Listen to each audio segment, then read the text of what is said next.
இறைவனிடம் கையேந்துங்கள், அவன் இல்லை என்று சொல்லுவதில்லை. பொறுமையுடன் கேட்டு பாருங்கள், பொறுமையுடன் கேட்டு பாருங்கள், அவன் பொக்கிஷத்தை மூடுவதில்லை.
அள்ளி தருபவன், அல்ல துன்பம் துயரங்களை கிள்ளி எறிபவன்.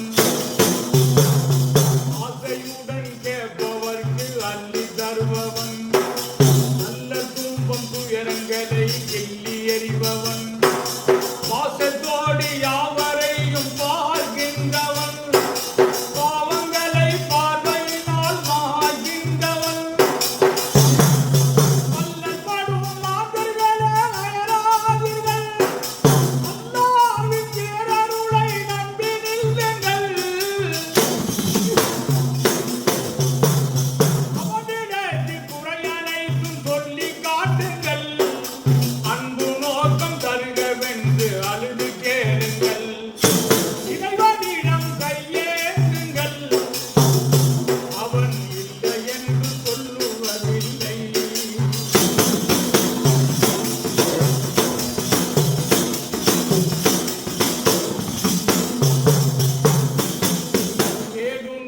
நெஞ்சங்களில் குடியிருப்பவன், தேடாத மனிதருக்கு உணவளிப்பவன். ஏழுநேய நெஞ்சங்களில் குடியிருப்பவன், தேடாத மனிதருக்கு உணவளிப்பவன். வாழும் இதய மலர்வதற்கு வழிவகுப்பவன்,